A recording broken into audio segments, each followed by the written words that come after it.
ಇನ್ನು ಲೋಕಸಭೆ ಕಲಾಪವನ್ನು ಅನಿರ್ದಿಷ್ಟಾವಧಿಗೆ ಮುಂದೂಡಲಾಗಿದೆ ಅನ್ನುವಂಥದ್ದು ಗೊತ್ತಾಗ್ತಾ ಇದೆ. ಚಳಿಗಾಲದ ಅಧಿವೇಶನ ನಡೀತಾ ಇತ್ತು. ವಿಚಾರ ಅಂತಂದ್ರೆ ನಾಳೆಗೆ ಮುಗಿಬೇಕಿತ್ತು ಅಧಿವೇಶನ, ಆದರೆ ಅನಿರ್ದಿಷ್ಟಾವಧಿಗೆ ಒಂದಿನ ಮುಂಚಿತವಾಗಿಯೇ ಮುಕ್ತಾಯ ಮಾಡಿದ್ದಾರೆ ಸ್ಪೀಕರ್ ಓಂ ಬಿರ್ಲಾ ಅವರು.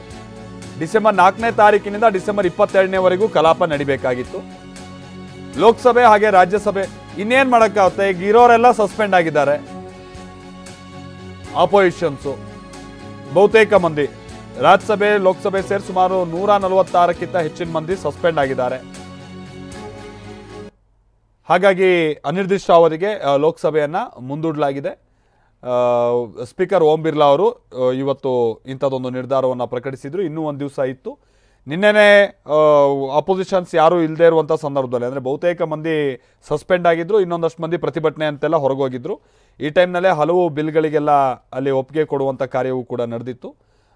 ಅದಾದ ನಂತರದಲ್ಲಿ ಇವತ್ತು ಬೆಳಗ್ಗೆಯಿಂದ ಕಲಾಪ ನಡೀತು. ಬಟ್ ನಾಳೆ ಇನ್ನೇನು ಕಲಾಪ ನಡೆಸುವಂಥದ್ದು ಅಪೋಸಿಷನ್ ಲೀಡ್ರೇ ಇಲ್ಲದೆ ಇರುವಂಥ ಸಂದರ್ಭದಲ್ಲಿ ಯಾಕೋ ಸರಿ ಹೋಗೋದಿಲ್ಲ ಅಂತ ಅರಿತಂಥ ಸ್ಪೀಕರ್ ಓಂ ಬಿರ್ಲಾ ಅವರು ಕಲಾಪವನ್ನು ಮುಂದೂಡಿದ್ದಾರೆ.